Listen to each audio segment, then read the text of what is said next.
It was one of the most traumatic events in American history.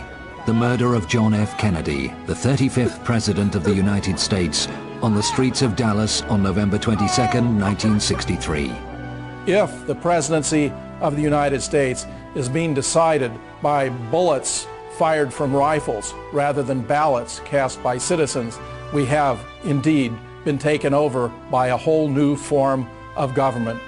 A growing majority of Americans refuse to accept the official version of events, that a lone assassin murdered their president. Those of us who want the truth, want to really learn what happened here, keep asking these questions, because it tells a lot about ourselves, about our values, and ultimately the direction of our country. New information about Kennedy's murder continues to emerge, confirming that the truth has been withheld from the American people. We're very lucky that there at least are people who individually have now convinced the vast majority against the mainstream media that the Warren Commission got it wrong.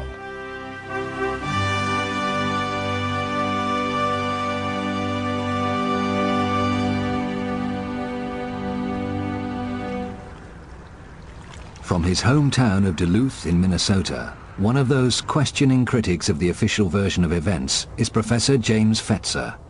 The resurgence of interest in the death of JFK had repercussions when Congress passed the JFK Records Act in 1992 that created a 5-civilian-member board entrusted with the responsibility to review and declassify documents that were held by the CIA, the Secret Service, the Office of Naval Intelligence, and so forth. We know from its own report that it had some significant failures. For example, and the Secret Service, which deliberately destroyed motorcade records that would have revealed that the motorcade in Dallas was a travesty, a violation of at least 15 different Secret Service policies for presidential protection. This behavior on their part raises the most serious and disturbing questions about their complicity in the entire affair. From the moment he arrived in Dallas, the president's protection was suspect, according to Vince Palomara, a Secret Service expert. There was last-minute changes invoked by the Secret Service involving President Kennedy's security. Specifically, agents were told not to ride on or near the rear of the limousine. Now, these orders were funneled from the Assistant Special Agent in charge of the White House detail, who was the planner of the Texas trip, Floyd Boring, to one of his assistants, a shift leader by the name of Emory Roberts, who was in charge of the follow-up car.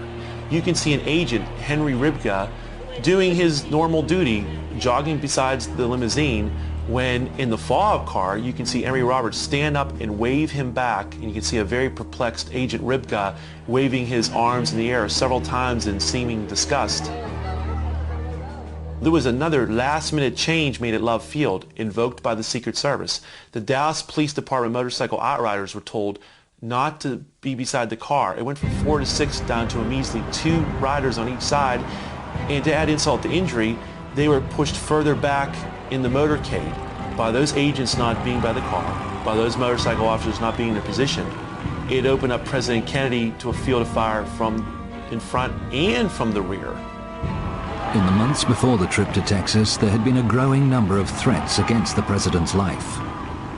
Despite the increase in conspiratorial activity in the month of November 1963, in the apparent red alert the Secret Service appears to be under in response to this activity, the agency acts in the opposite fashion and actually reduces the security and acts like no threats on the president's life are occurring. Why? Uniquely on that day in Dallas, the press, the camera crews, Kennedy's military aide, who would normally sit in the front of the president's car, and even his personal physician, were all relegated to the rear of the motorcade by the Secret Service. In a conventional motorcade, the president would be somewhere in the middle, surrounded by security and the press. In this case, the presidential limousine was set right out in front of every other limousine, which of course is the reason why the Secret Service destroyed the records of its own motorcades when they were asked for them by the Assassination Records Review Board. The most suspicious behavior by shift leader Emory Roberts was to be at the time of the shooting in Dealey Plaza. Tragically, he actually ordered the agents not to move during the heart of the shooting.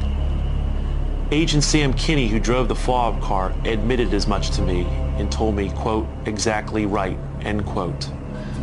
And all these deficiencies begin and end with the Secret Service, because they were the prime movers. They were the ones who were directing the security arrangements from Washington up to and including in the heart of Dallas during security meetings. They were the ones that gave out assignments, vetoed or approved of security arrangements. So the buck stops with them.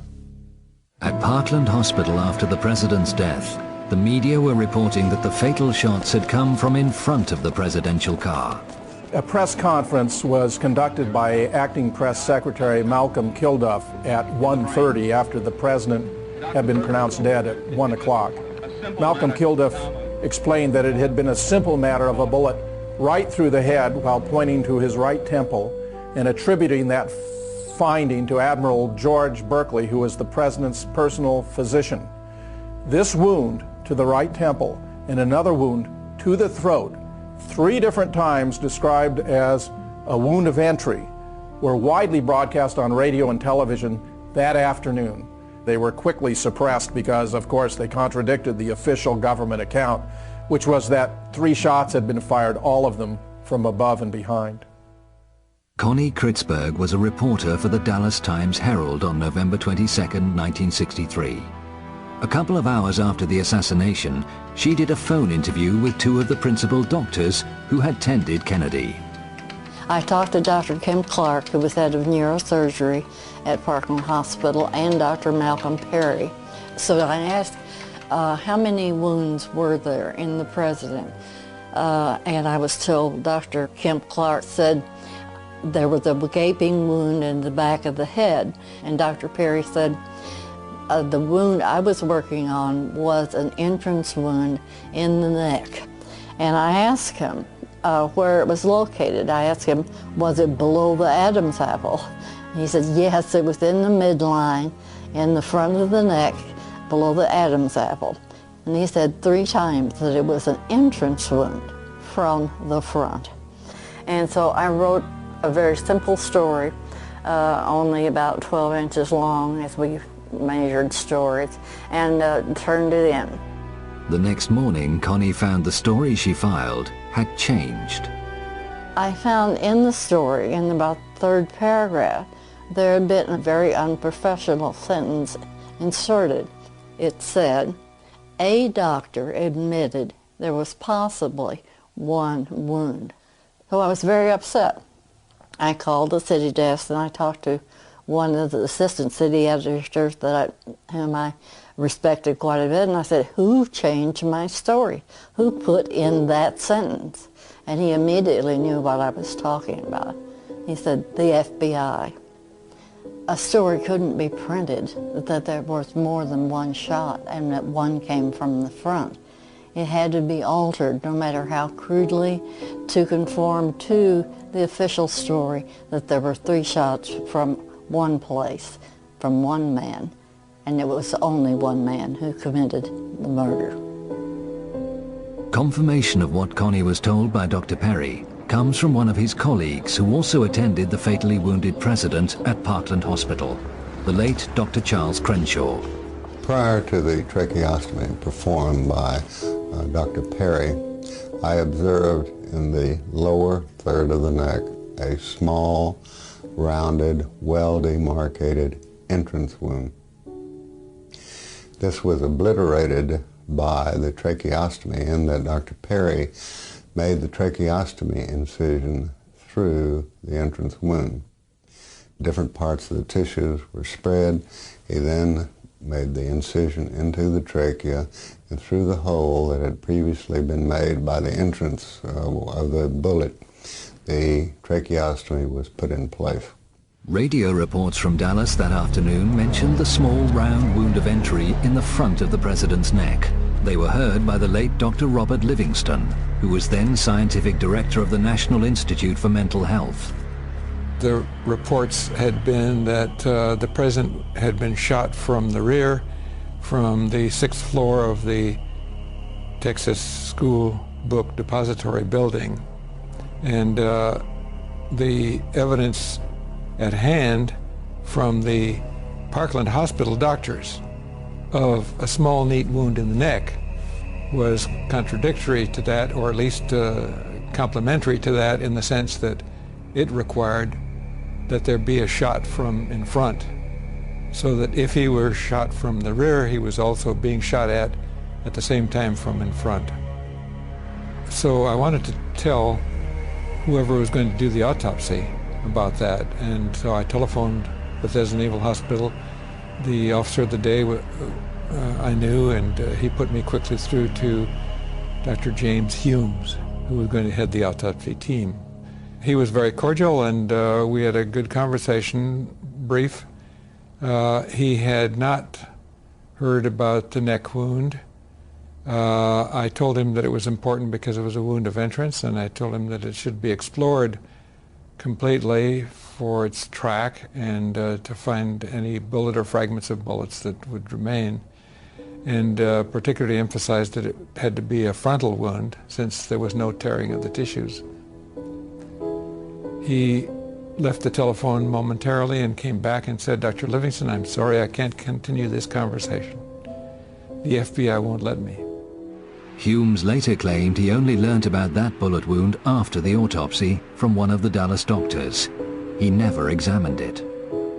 I'm absolutely certain about that telephone call. I'm sure that Dr. Humes got a clear impression from me about the neck wound representing a wound of entrance. Further corroboration of a shot fired from in front of Kennedy's car came from the late Dr. Evalia Glanges in her only filmed interview. She was no stranger to guns. I've been handling a gun since I was a child. Couldn't even hold the gun. I had to put it on the fence in order to shoot it. Paul! On the morning of November the 22nd, 1963, I was a second-year medical student at Southwestern Medical University in Dallas, Texas. We ran around the side of the building to the emergency room exit, and the presidential limousine was there. Had been standing there for some time just watching the back of the emergency room when I realized that there was a bullet hole in the windshield. Talked to my friend next to me and said, "Look, there's a bullet hole in the windshield," and pointed it out to them. At the time, I did not know any of the details of the shooting. I was quite shocked when I looked up and saw the bullet hole, but it was very clear. It was a through and through bullet hole through the windshield of the car from the front to the back. I don't believe there's even any cracks associated with that bullet hole. It seemed like a high-velocity bullet that had penetrated from front to back in that glass pane. At which point a security officer of some type raced forward and jumped in the limousine and drove it off even as I was leaning against it to an area back of us somewhere. And that was the last time I saw the limousine. The Secret Service made certain no authority in Dallas had an opportunity to examine the bullet damage to Kennedy's car. The Secret Service also usurped Dallas authority and removed the Kennedy limousine from Parkland Hospital and flew that limousine back to Washington, D.C. For over a decade, researcher Doug Weldon, a professor of criminal justice and an attorney, has studied Kennedy's limousine and what happened to it in the hours after the assassination. Just as the president's body in an autopsy could have given us many answers, a thorough study of that limousine at that time without evidence being tampered with would also have given us many important answers as to what really happened. But on arrival in Washington, damage to the limousine was noted. Charles Taylor Jr., the Secret Service agent who had accompanied Samuel Kinney in driving the vehicle to the White House garage from Andrews Air Force Base, noted in his report that of particular significance, just left to center of the windshield was a small hole from which it appeared that bullet fragments had been removed. Nick Prunspy, a United States Police Park officer, also had an opportunity to take a look at the vehicle while it was in the White House garage. He noted that there was a small hole in the windshield, and based upon his many years of experience as a police officer, he noted that that hole had been caused by a bullet. Over the ensuing days, the car was scrutinized in the White House garage by a number of people. But one day was different. If one examines the White House garage logs, it is very interesting that in the late evening of November 24th, 1963, and the entire day of November 25th, 1963, not one person is listed as having come in to the White House garage to have any contact with the limousine. Rumors circulated at the time always denied that the presidential car was secretly flown from Washington to the Ford Motor Company in Dearborn, Michigan, for the removal of its damaged windshield. It is very clear that the only mode of transportation that could have been used to transport the limousine from Washington, D.C. to the Dearborn plant would have been via airplane. There are several airports in the Detroit area. It would have been a simple matter to transport the limousine undercover to its final destination, the Ford Motor Company's Rouge plant. The late George Whitaker Sr., seen here with his wife, was a lifetime employee with Ford and held a managerial position at the Rouge plant. He went to work on the morning of November 25th to be confronted by an amazing sight.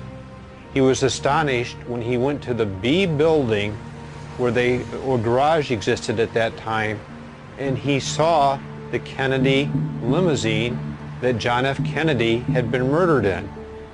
The interior of the limousine had completely been stripped, and the windshield was not in the limousine.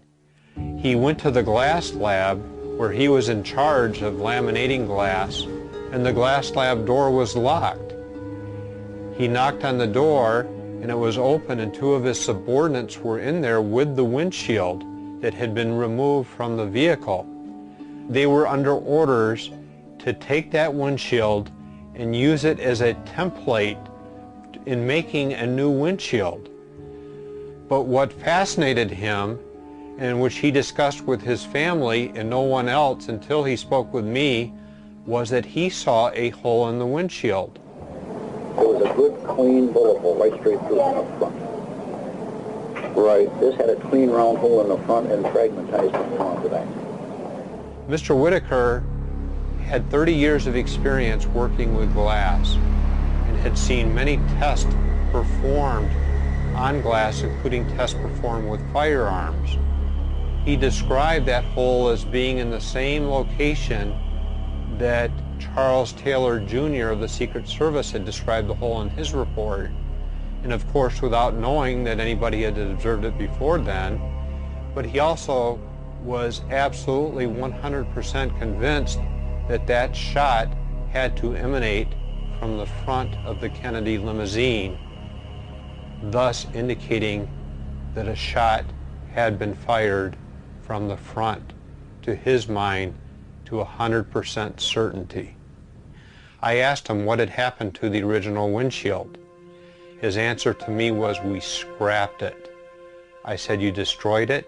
And he says, "That's right. Our orders were to scrap that windshield." After George Whitaker died in 2001, this statement was found amongst his possessions, reaffirming for future generations exactly what he had told Doug Weldon 8 years previously.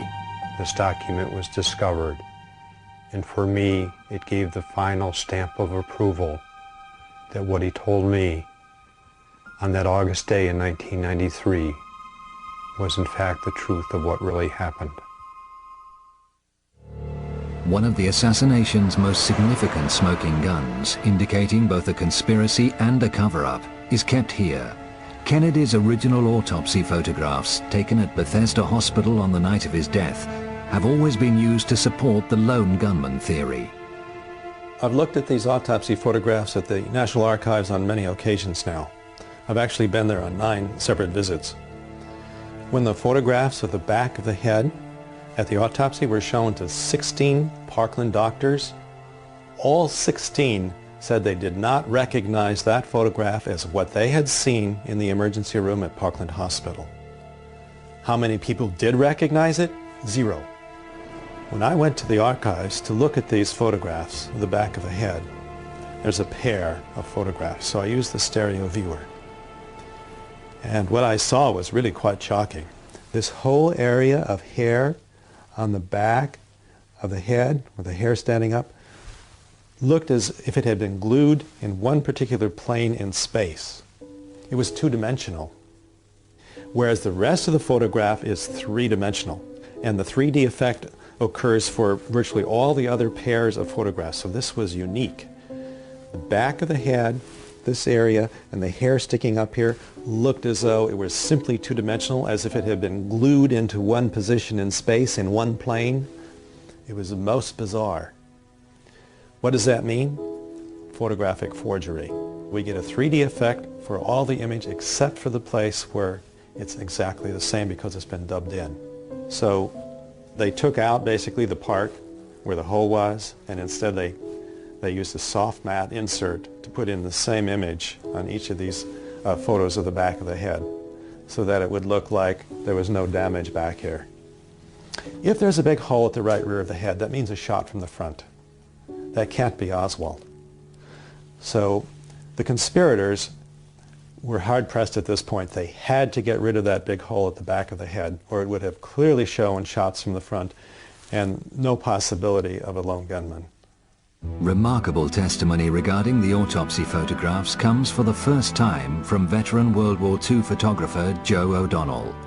He worked for the State Department and then the U.S. Information Agency for a total of 23 years, serving with distinction under 6 presidents. He was devastated by Kennedy's death. He was a fine man, he really was. And I hate to say it, but I really loved him. I really did. Wonderful person. A close colleague of Joe's for many years was the late Robert Knudsen, a Navy photographer who was permanently attached to the White House. He didn't have many friends, not in the press. They were envious of him. But he was a very nice fellow. We always got along great. On the night of Kennedy's assassination, Robert Knudsen never came home. He returned to his family 3 days later, deeply disturbed. He told them he had taken many photographs of the president's body in the morgue at Bethesda, and that it was the hardest assignment he'd ever had. He said the Secret Service had controlled all of the film. A few days after the assassination, I was at the White House in the press room, and Knudsen came to me, and he said, Joe, I have something I want to show you. So I went back to his sort of a workroom, and he pulled out an envelope and showed me about 12 pictures, 5 by 7, and had all these pictures of the president on his stomach and on his back, and could see the hole here, about 3/8 of an inch, and the back of his head above the line, big hole about the size of a grapefruit. And then a couple days later, maybe a day later, he said, Joe, have a minute? And I said, sure. He said, I want to show you something. Those pictures I showed you the other day, these are the same ones, but a little different. And I said, what do you mean? He said, let me show you. He got the first one out, and I said, no hole. He said, no, they covered it up. And I looked in the back. The hole was neatly covered up. And I said, who did that? He said, well, I didn't do it. I said, well, I'm not saying you did, but I'm surprised. There is no record of Robert Knudsen attending Kennedy's autopsy, yet he had photographs in his possession that had clearly been altered to disguise a shot from the front. These photographs were always in the control of the Secret Service. So whoever changed this, whoever modified it, either had to be in the government or had to have the approval of the government to do this. We certainly can't imagine the Mafia, for example, doing this, or the Soviets. There's just no way. It had to be someone with government approval. The government continues to be haunted by the discrepancy between the wounds the autopsy photographs show and what the Dallas doctors actually saw. In the late 70s, the House Select Committee on Assassinations looked at the evidence of the Kennedy assassination, and one of the most disturbing things about that evidence when they looked at it was the fact that there were a team of doctors where Kennedy had been taken right after he was shot in Dallas. These are Dallas doctors who were experienced in trauma who had said he had a hole in the back of his head. The House Select Committee on Assassinations was trying to say that Oswald had done it, and with a hole in the back of the head, if you're being shot in the back and the bullet blowing out in front, that doesn't fit. So the House Select Committee reported that it had refuted the Dallas doctors. The Dallas doctors had all got it wrong because they had better witnesses. Their witnesses were the witnesses that were there in the morgue during the autopsy. And they said that 26 witnesses that they'd interviewed all endorsed the autopsy photographs showing the head wound up here. None of them agreed that there was a wound back here. There is no medical evidence that President Kennedy was hit from the front and to the right. But they didn't let us see the interviews. They didn't let us see the documents that these people had prepared. In fact, they were scheduled to have been suppressed until 2028. When the documents tumbled out in the mid-1990s, lo and behold, the autopsy witnesses, who the House Select Committee had interviewed, said the same thing the Dallas doctors did. The hole in the head was back here. They drew diagrams showing a hole in the head back here or back here, and it became very apparent that the House Select Committee had just interviewed these people, suppressed their testimonies, and then misrepresented them in their report. The forensic pathological panel simply says that if he was shot at from the front and to the right, the shot missed. The doctors who were supposed to evaluate the medical evidence for the House Select Committee assassinations never saw these suppressed interviews where not only were the Dallas doctors saying there's a hole in the back of the head here, but so were the morgue witnesses saying there was a hole in the back of the head. So it was a complete abomination. It was perhaps the most dishonest thing that was ever done, and it was apparently done to keep Oswald as the central figure in this scenario. As the cover-up of Kennedy's murder slowly unravels and the true picture unfolds, new smoking guns are revealed. This is the Field of Honor in Restland Cemetery, Dallas, and the burial site of a professional mortician laid to rest here by his colleagues on February 17, 1974. This plaque marks the life of a mysterious man whose links to the Kennedy assassination are only just beginning to emerge. His name was John Liggett. He is remembered as a highly skilled embalmer by a former friend and co-worker, Charles Smith. If he'd have to build a lip or a nose or build an eye orbit or an ear, he may work all night long doing the reconstructive work on someone that had been maybe shot in the face or an automobile accident. He was the best. He would tell you he was the best. And when he finished it, he wanted the family to tell him he was the best. Popular with his colleagues, he also had a secret life. There'd be days when John would call and say, I need to miss tonight, or I'm not going to be there. Or, this happened quite a bit, that we didn't know where John was, and I don't know that management knew where he was. He would just call in and say, I need off. Never discussed where he was, and we didn't ask. A lot of fellow workers would wonder, why can he be gone 2 or 3 weeks, come right back in so easy? And we felt like if we were gone for 2 or 3 weeks, so there's no use in coming back. In a small town in Oklahoma, far from the rhythms of the big city, John Liggett is remembered by a former wife. Lois married him in Dallas after a whirlwind romance only 3 months before Kennedy's assassination. John was a very charming person, and I found him to be very attentive and considerate and very, very sweet to me. I loved him. I fell in love with him. John came into our lives less than a year after our own father, Charles Godwin, had been killed in a private plane crash. And John was not real welcome by my 2 older sisters and my brother and myself. We were a family. And he had a ready-made cover, and that's what I've always thought, is that we were a convenient cover for a man who needed that. On the day of the assassination, John was with Lois at Restland, attending the funeral service of her late aunt. He was suddenly called from the graveside. John went to the office and came back very shortly and explained to me that the President of the United States had been shot and that he was called to go to Parkland Hospital.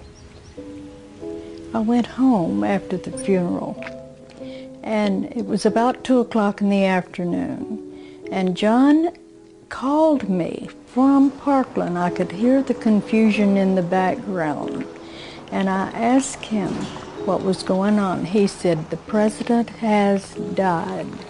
And I said, well, did Restland get the job? And he said, no, some other funeral home got the job.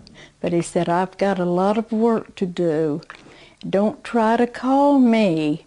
I'll call you as soon as I can. And it was about 24 hours before I heard from him.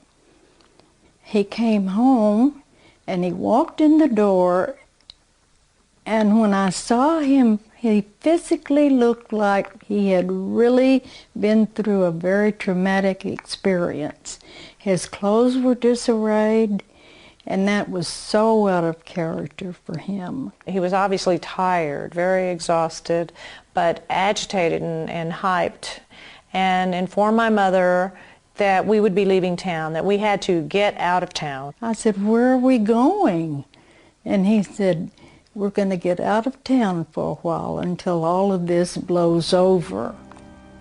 And that was a quote, because I thought, well, what blows over? A high-speed journey south took the perplexed family firstly to Austin and then San Antonio. John made brief stops en route to have huddled conversations with various contacts. Throughout this journey, there were conversations that went on between John and his relatives and friends that I did not feel like I was privy to. That they knew something I didn't know, and I didn't understand what was going on. In the early hours of Sunday morning, November 24th, the family finally checked into a motel near Corpus Christi. John had a further meeting, this time with his elder brother, Malcolm.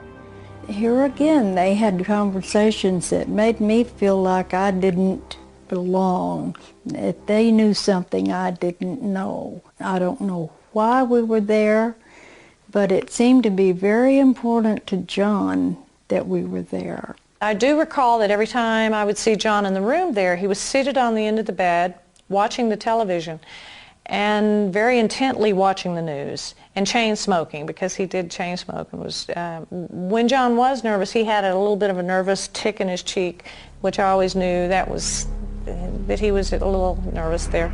That's when he saw Oswald killed by Jack Ruby. He's been shot. He's been shot. Lee Oswald has been shot. And the minute he saw that, he looked at me and said, everything's okay now, and you could just see his face. He was like all the pressure had been taken off of him. All of a sudden he was like, sigh of relief, let's go, we can go home now. It was basically, pack your things, come on, we're leaving, now we can go. We went back to Dallas, and everything went back to normal as everything could be under those conditions of the president's death. But their lifestyle changed. After the assassination, John seemed to come into a lot of money. The family moved into a luxury home, and Liggett became a big-time gambler, hosting some of the wildest poker parties in Dallas. The whole lifestyle, from the moment John Kennedy was shot, was just one chaotic thing after another. Either the police were involved in something he was doing, or his gambling was involved in something he was doing. It was just way over my head. The company he kept, the people, the pressure, it was just more than I could take. There was an occasion that my sister, Benny, and my mother both recall of a visit from one of John's rather eccentric friends from New Orleans. And he was a rather freakish character, and my sister claims that we made merciless fun of him, the kids, my brother, my sisters, because he was rather odd with the painted-on eyebrows and the wig. He was a rather freakish man. John said to us that this was a friend of his from the Civil Air Patrol, that they had been in Civil Air Patrol together. And we believe this was David Ferry. David Ferry was a prime suspect in the 1967 Garrison investigation into Kennedy's assassination. He was found dead in his New Orleans apartment before he could be interrogated. really believe that John Liggett was somehow involved in the John F. Kennedy assassination. I think his role was to do something with the body. To the body, how alter it, fix it, I have no idea. Now, he may have even gone with it to Bethesda. He had plenty of time to do that. I think his job was to do something with that body of John F. Kennedy. Liggett's lifestyle led Lois to divorce him in 1966. They both remarried but remained close. In 1974, out of the blue, Liggett was arrested for attempted murder.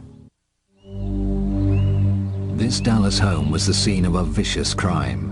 Dorothy Peck, a friend of John Liggett's, suffered horrendous injuries and was left for dead, but survived to identify Liggett as her assailant.